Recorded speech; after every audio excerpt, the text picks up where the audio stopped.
He got the type of roles like the drug dealer and the thug and all of that because they felt that that's what he could do.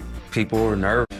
She was actually pregnant with him when she was in jail. She gave birth to him not too long after she got out of jail. She was just a young mother trying to raise a kid. To that end, 13-year-old Tupac landed his first role as Travis Younger in A Raisin in the Sun, performed at the famous Apollo Theater.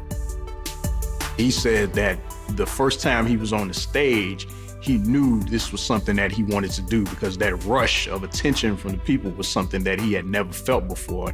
Unfortunately, it makes you want to watch him. The most memorable scenes is at the locker, and then all of a sudden he closes it and Tupac's like right there.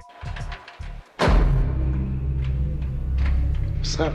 It was really powerful. That's really the moment where you could see his potential as an actor. Look, I ain't never gonna be hang out, they didn't talk, there was nothing. The story was that Janet or someone in Janet's camp said that Tupac needed to take an AIDS test because they were gonna do a kissing scene because she had caught a cold from Q-Tip, who she kissed in the opening scene. Pac felt offended. I ain't hitting it. Despite their history, Tupac and the Hughes brothers quickly butted heads over Pac's character, Sharif. They wanted him to play a Muslim, but he's also a gangbanger. Tupac said that doesn't make any sense, and eventually he quit the movie or he got fired, depending on who you talk to. 6 months later, tailored the role to himself, even rocking his trademark bandana. Tupac was known for wearing those bandanas at that time, 93, 94. You know, it's him just bringing that street culture to make the film seem even more legitimate. In Atlanta, during a break, Shakur was charged with shooting 2 off-duty, out-of-uniform cops.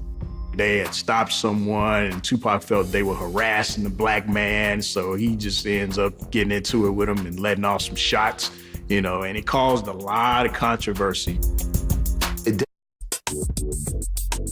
But not everyone in Hollywood was convinced. He was actually supposed to be in the movie Higher Learning.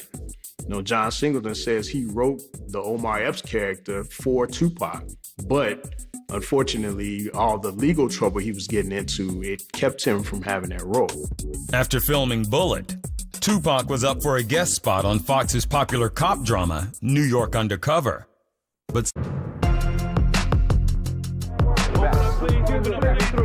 fearing another attempt on his life, and with the verdict of his sexual assault case pending, Shakur checked out of the hospital against doctor's orders. He said that he knew the jury in the trial that was going on didn't know that that happened because they were sequestered, so he didn't want them to think he wasn't showing up. Being accused of a sexual assault is a big deal now. It was an even bigger deal then. 2 weeks after his passing, Bullet was released, and Gridlocked followed a few months later. It was the first time we saw him in a buddy role where he was playing a co-star to a white actor. And I think that was kind of the direction that he was going to end up going in. I think that was a big role for him. Might be his most significant role. Later that year, Tupac appeared on the big screen one more time in his 6th and final film, Gang Related. At the time, in 1996, 97, a lot of people thought Tupac was still alive. And those movies only added to that myth and that legend.